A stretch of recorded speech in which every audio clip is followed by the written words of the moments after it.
Hello guys, welcome to our channel English Urdu tutorial. आज हम लोग इस वीडियो में बात करने वाले क्लास 10 हिस्टोरी WBSE का बहुत ही इंपॉर्टेंट टॉपिक है। तो topic is that Kashmir problem. तो कश्मीर का मसला क्या है। तो ये ये तो बहुत बड़ा क्वेश्चन है, लेकिन मैं आप लोगों को ये शॉर्ट करके आप लोगों को समझाने की कोशिश किया हो। तो जब शॉर्ट समझ जाएंगे तो हम लोग बड़ा क्वेश्चन की तरफ देखेंगे। तो देखिए, लेट्स स्टार्ट।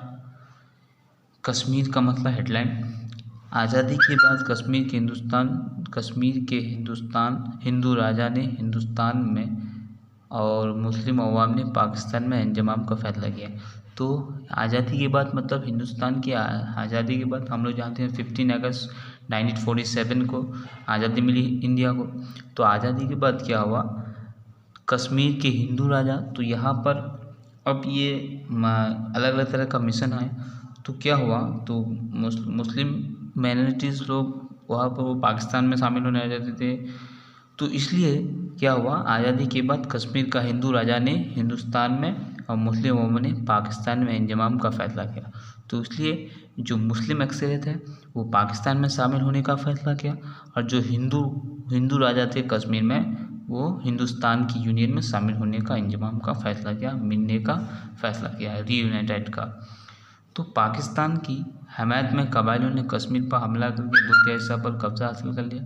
तो क्या हुआ कि अब जब कुछ लोग पाकिस्तान में शामिल होना चाहे तो उन लोगों की हमायत में पाकिस्तान वाले वहाँ के लोगों ने कश्मीर पर हमला करके 2/3 हिस्सा पर अपना कब्जा कर लिया और पाकिस्तान में शामिल कर लिया। दूसरी तरफ सेम मेथड में दूसरी तरफ हिंदुस्तानी फ़ौज ने कश्मीर का 1/3 हिस्सा को अपने कब्जे में लिया। तो बाकी 3 हिस्सा में वो लोग और एक हिस्सा में इन लोगों ने जो है कब्जा कर लिया। तो इस तरह से क्या हो गया, बहुत ही बड़ा मामला जो है गंभीर हो गया। तो कश्मीर का ये मामला अक़वाम मुत्तहिदा तक चला गया। मतलब ये जो बहुत बड़ा मामला है, सीरियस मैटर है, तो ये मामला जो है अक़वाम मुत्तहिदा मतलब यूएनओ हम लोग जानते हैं, यूनाइटेड नेशन ऑर्गेनाइजेशन। तो यह सबसे बड़ी इदारा है, तो इसमें चला गया। तो आज भी इस मामला का हल नहीं निकला है, इस मामला का हल आज तक नहीं निकला।